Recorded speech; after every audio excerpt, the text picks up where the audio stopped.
Welcome to Around Town, featuring what's happening here in the greater Concord area. I'm your host, Dick Patten, and we're now in the middle of June, and summer is knocking on the door, ready to start any day now, and which means that the kids at Concord High and Bishop Brady, Merrimack Valley, Hopkinton, Pittsfield, Bow, Concord Christian, Trinity Christian, are all getting ready to say goodbye to the teachers, close the books up for the summer, and off they go.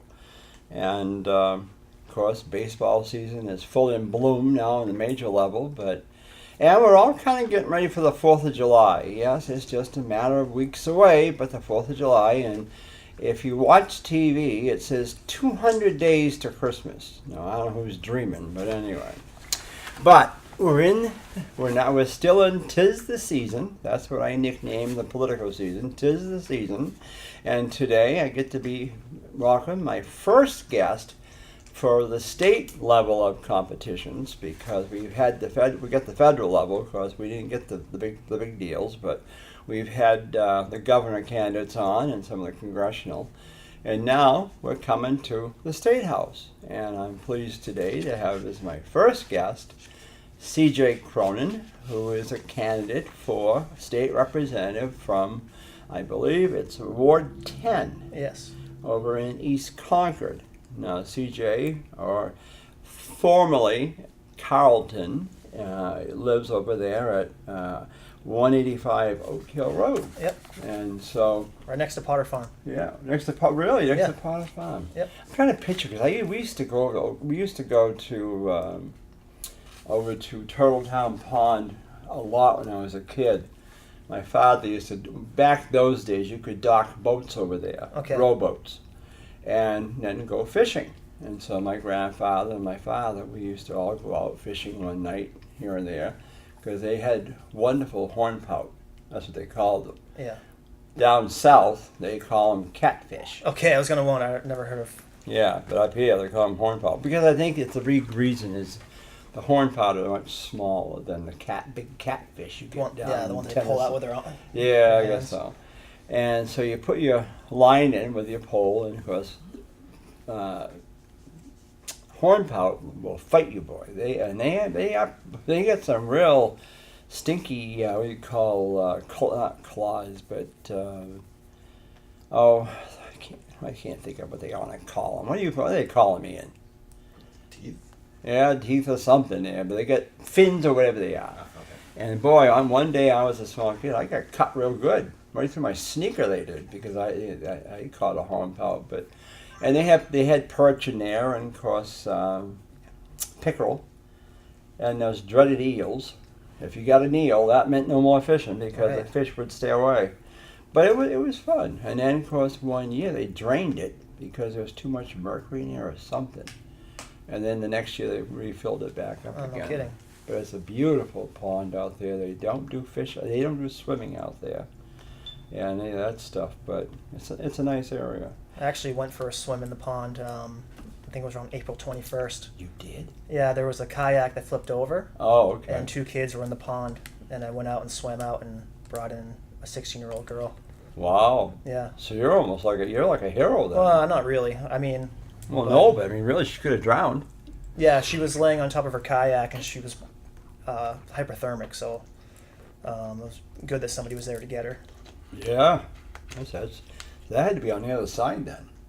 It was about 100 yards from the boat ramp. Yeah. Oh, really? Yeah. I'm surprised. Yeah. But anyway, so that's where CJ resides, over in East Concord, and so you are ready to get into this battle. Now, you're a Democratic candidate, so that means you'll be in the primary, and because the incumbent's a Democrat, and yes. I don't know, I think there's one more that's filed an intent, so it means I don't know if he's coming in as an independent or what he's doing. But I did notice on the paperwork that there's one coming in as a intent, says declaration of intent, and it would be Jacob Rhodes from 34 Graham Road. Okay, I haven't met him yet. No, that's way up there, off of near Sewell's Falls Road. And I haven't met Christy Bartlett yet either. Yeah, she's Yep. she's out that way, and so it's good. I mean, I'm trying for my 4th term, and I really have enjoyed it. You don't get rich on it, by all Right. means. I mean, it's funny because you go some places and they think, oh, well, you must make really good money. Like $100 a year. Yeah. Then then they take out taxes. Right. So you're lucky if you get a check for $85 or $80 or what. Yeah. You get no mileage. Concord gets no mileage because we're Right, there. right there, yeah. But if you live up in Pittsburgh or Colbrook or down in anywhere north of Concord, say like from Laconia up or Plymouth, or down in Keene, Winchester, or Gilsum down that area, or down in Hampton Falls, Seabrook, there, of course you make the money if you're up there all the time for committee meetings. Right. But I didn't do it for that. I did it because I wanted to do it. I just wanted to represent the people of my ward, and so I've been very lucky. And but it is a learning experience. I will tell you that. I had never been to a state house meeting before I got elected. I didn't know really what to expect. But I mean, I'd seen it, so it wasn't like I was totally dumb to it. But it's quite a process up there. It is.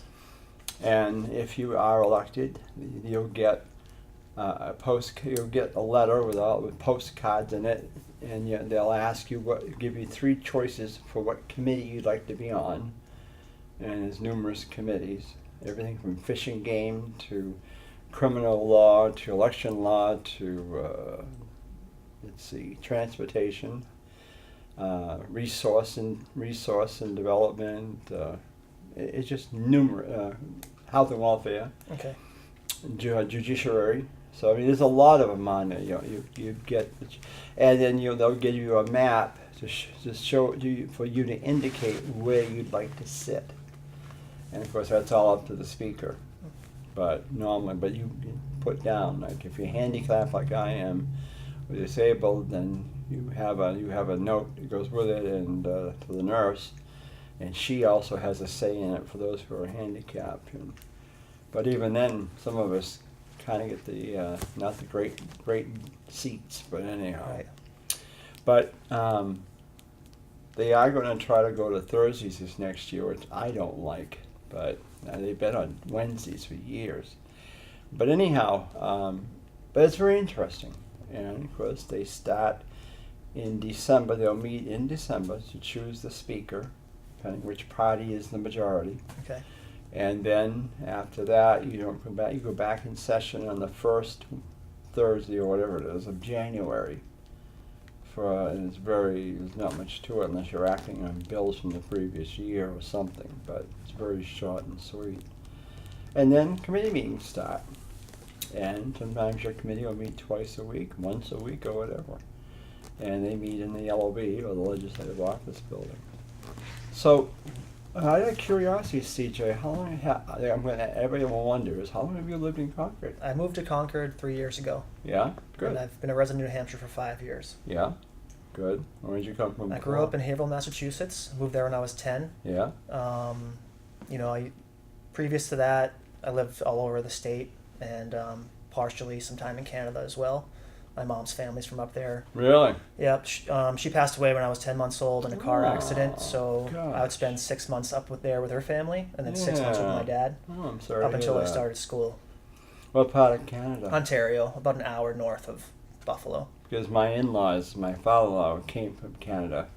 He came from Sherbrooke, Hereford, up in that area, Okay. Quaticook. Yeah, they were in Oshawa. And it just was it was interesting, but but it's a different kind of a ball game up there. Yeah, but I love it up there. People Yeah. are really friendly. They are. It's clean. I lived in Vancouver for a while. I Did worked you? at the Olympic Games in Yeah. 2010. Yeah, I worked for the organizing committee. yeah. In the transportation manager for one of the venues. Oh, good. So it was a great experience. So I I really bet. enjoyed it. Because I shared dual citizenship, I didn't need a visa to work up there. So Really? yeah, it worked out really well. Well, that's good then. Huh. So if you are now, I assume that you probably will start putting signs out and having things made up and all that Yeah. for people to know who you Yeah, are, we because that's have- the most important thing. Right. So that's my main thing is going to be going door to door and introducing myself to people. I will have some signs made, maybe about 20 signs. I don't expect to have a ton of signs up. We have a meeting for candidates running on June 26th. It's like an orientation. Yeah. So I'll attend that, and I think after that I'll start to get the ball rolling once I get all the information that I need. It's, I know myself, I put signs up every year, and last year I lost, not last year, 2 years ago, I lost about 15, 16 signs.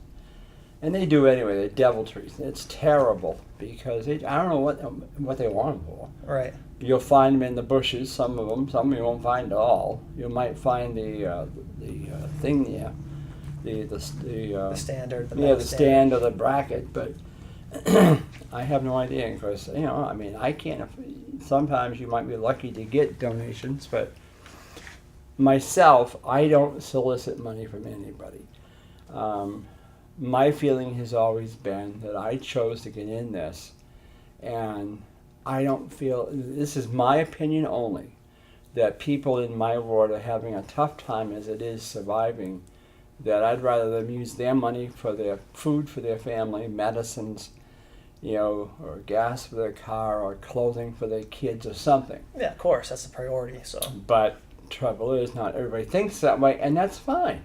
But that's how I feel, because money is tight. Right. And and so, if you might get money from some of the labor groups or whatever, then that's another thing. But I just don't do it, and if I don't get it, don't get it. But I just try to do get out there as much as you can. And election day itself, now I'm not sure how many times you've been to the post for elections, but people don't like to be harassed at the polls. Oh, of course.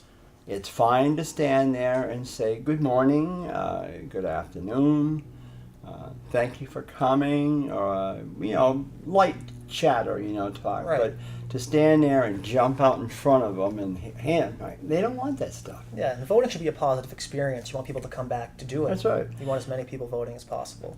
How I know that is because I first started out as a supervisor of the checklist for Ward 8. And I ended up doing that for 27 years. And I loved it. And then I got shifted to Ward 9 when they did the redistricting. Then I got put back in Ward 8.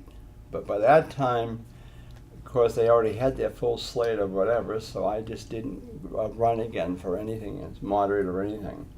But it was fun. But I know that as soon as people come inside that door, they're looking for a trash bucket to throw this stuff. Oh, of course. And so anyhow, it was an experience. And of course, you'll see people, at that time, Haven was, Ward 8 has jumped around several times. And at one time, Ward 8 was all of Portsmouth Street, all up, I went right through up to South Curtisville Road, had all that whole area.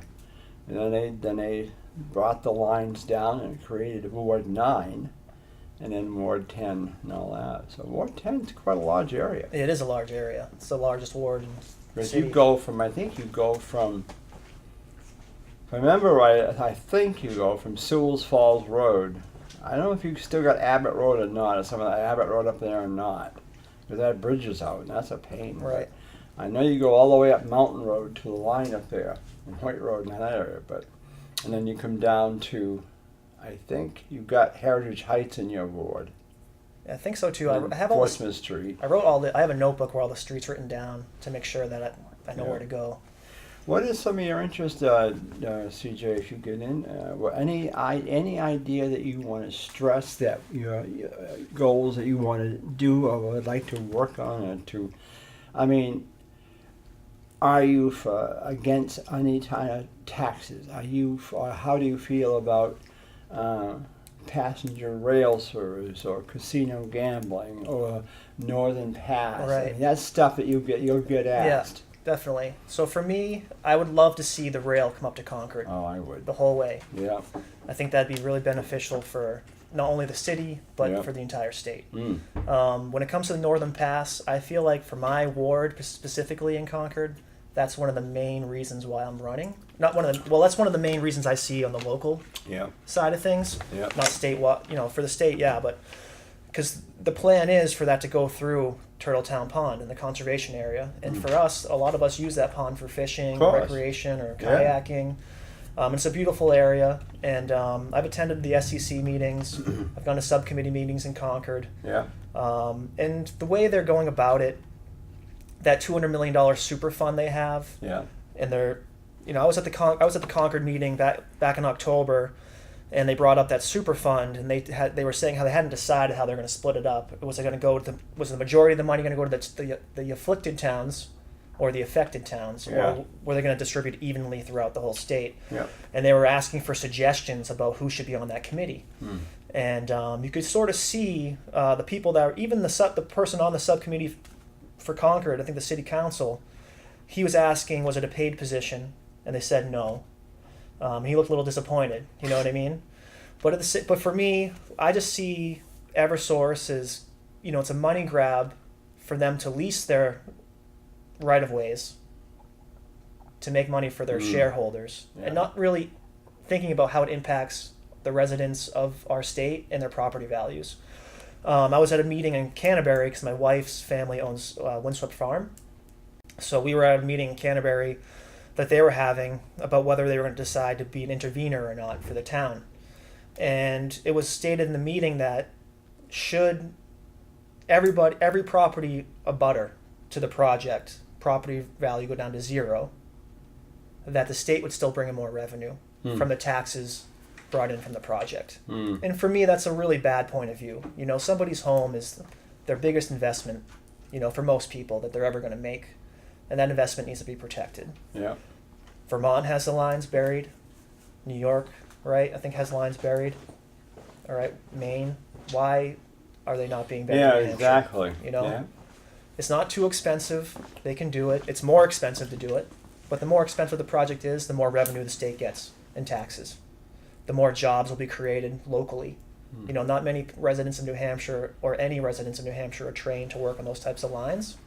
So they'll be apprentices on that project, and at the end of the project, they might have the certification to work on those types of lines. Mm. But we're talking about excavating. We want a lot of local businesses can benefit from getting those lines buried, and that's what I'm not against the Northern Pass. I'm not against clean energy, even though it's not necessarily green energy. All the carbon that's released from flooding an area needs to be accounted for. Mm. But it beats burning coal.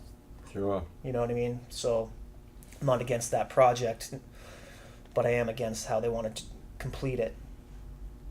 Other issues statewide, I think the opioid epidemic is a huge problem. Yeah, with Dr. Cohen back. In Haverhill, it's a huge issue where I grew up and went to high school. I've had not a lot, but I've had many kids I went to school with, acquaintances of mine pass away from overdose. I think that, from living in Vancouver, I think an idea that we can take from maybe that city is a needle exchange program. That way you're having people coming in to exchange needles. You're not having people use dirty needles. You're not having the spread of hepatitis or HIV, which can affect, the larger population. Those people are getting access to health services when they come in. I think people that have possession, they shouldn't be thrown in jail. It's too expensive. Oh, yeah. It's a lot of money that's wasted.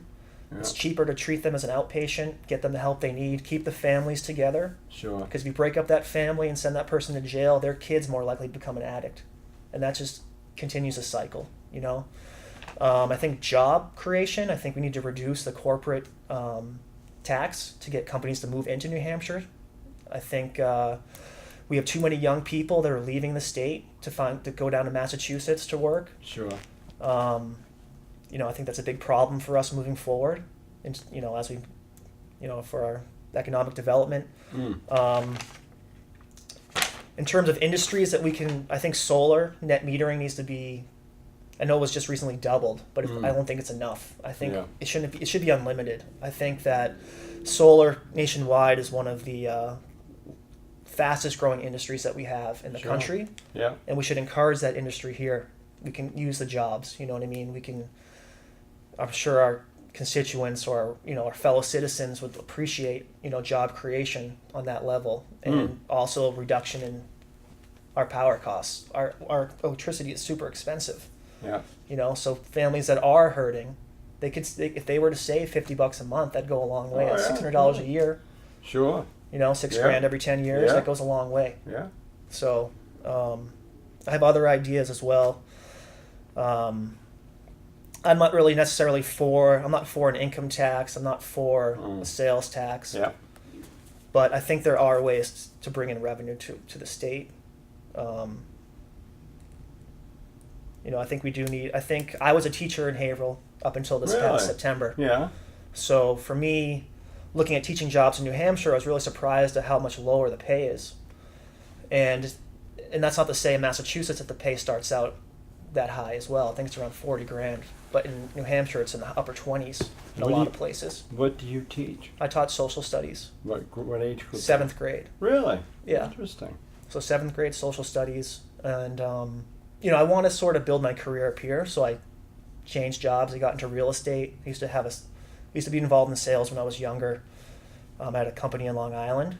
So for me, it's been a transition for me, but in terms of the education, I know that if we were to maybe pay educators a little bit more, we could attract better educators. We could better educate our youth, and we could support our students a little bit better. You said that. It's not really an attractive. For the amount of school you have to go to become a certified teacher or to get your master's degree, a $30,000 a year paycheck is pretty. Doesn't really attract many people. I mean, people who love it and are passionate about it will take that job anyway.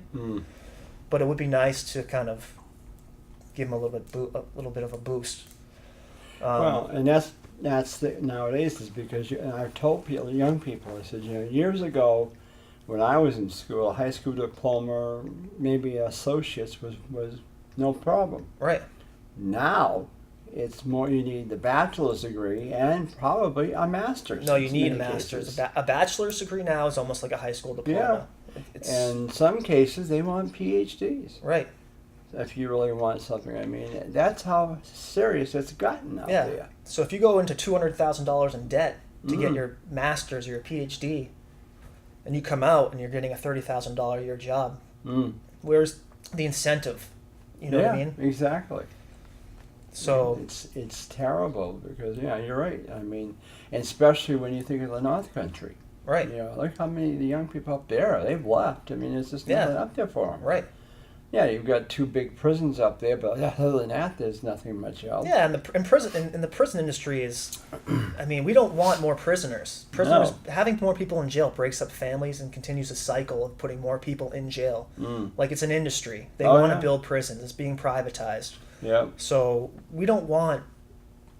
I don't think we need more prisons. I don't think we need more inmates. I think we need less inmates. We need to keep families together, and we need to make sure that we are creating an inclusive community. If someone makes a mistake and it doesn't harm anybody, then I don't know. I think we should maybe look at what we're doing in terms of how we're punishing people for things that or maybe drug possession and stuff like that. And of course, too, if you should get elected there, CJ, you're also part of the Merrimack County delegation, Right.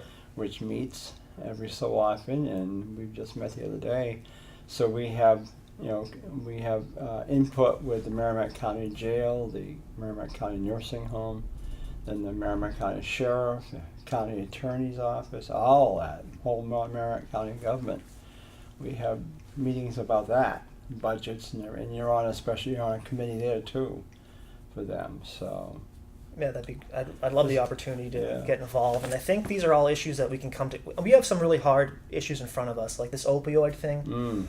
Is a tough issue. Oh yeah. And we we look at people who use those types of drugs as addicts, but they're really just sick. And but when they're in their addiction, they'll break into your house, they'll steal from their families. Oh yeah. And I think that if we can get them treatment, but keep their families intact through that process, Sure. we can create a stronger community and a better environment for the citizens of New Hampshire. Yeah. Well, that's good. I mean, it shows at least you're paying attention to the issues, the different things that are going on, because it is important. Right. And this year, especially where it's a big election year, because sometimes people don't tend to pay a lot of attention to the ones down the list. They'll check off the president, and, governor, senator, Congress, and then after that, it's like, do I bother? Well, yes, please. You've got to get them to make sure they come down the list. Yeah. But that's been what I found has been the big problem, is that sometimes they just don't care because they don't know. But it's good. How does your family feel about you running for politics? I think they're like, I went to school. I've always been interested in politics. I've always followed it. Yeah. I was a political science major. I went to Brown University, which is a really politically involved. Ivy League. It's a liberal place, and sometimes they don't like to hear conservative points of view, so it's not completely free speech at Brown. But it's a place where you get unique perspectives on things, and discussions encouraged. And there's the Daily Herald, comes out every day, and you can kind of read about what's going on not only in Rhode Island or Providence, but New England and around the country, and maybe even the world sometimes. But for me, I think my family supports me. I don't know what to expect. I've never run for office before. I think New Hampshire presents a unique opportunity to get involved because there's 400 reps. Oh yeah, sure. You have smaller districts. I think I'm District 19 in Merrimack County.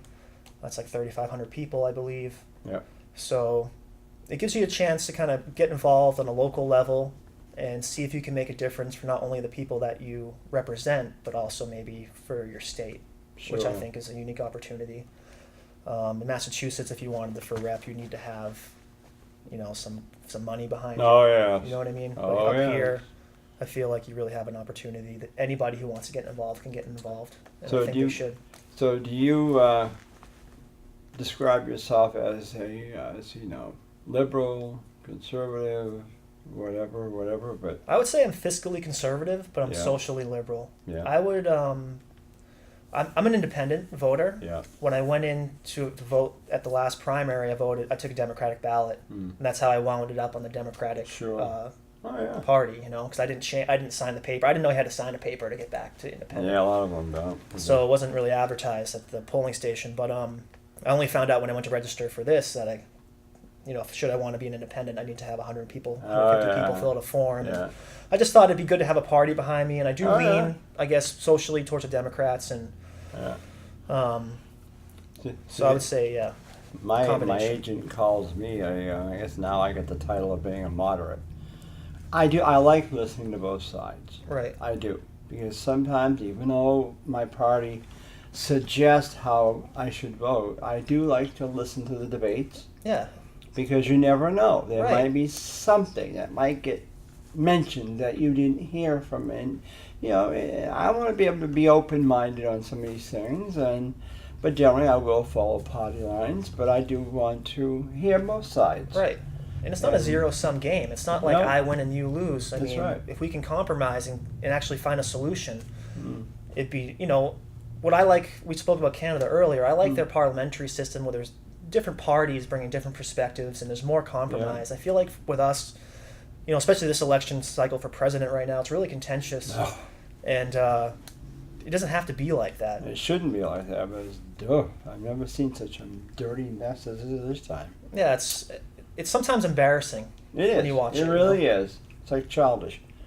But anyhow, we're coming to a close around town, and we have been talking with CJ Cronin, who is a Democratic candidate for a state representative from the Ward 10 district, which is District 19, you said? Yep, Merrimack. And so he would like your support. You need to come out in September for the primary and to cast your ballot for him, and he'll be out walking the streets looking for your vote. So how can they contact you if they want to talk to you on their own? They can email me. My email is carlton.cronin@gmail.com.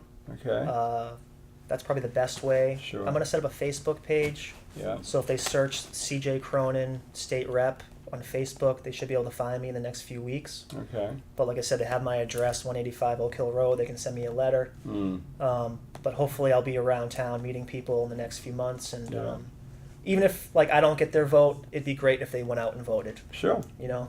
And we'll be down in the Democrat booth on old-fashioned bargain days coming up in the end of June. So I know I'll be in the booth on Friday, so we'll stop by and say hello. So. Yeah, definitely. I really appreciate you having me on. Oh, well, welcome aboard, and hopefully we'll be working with you at the State House. Yeah, I hope so. With that in mind, thanks to my super director there, Ian Marx, and we hope you have a great weekend, great day, and we'll see you soon.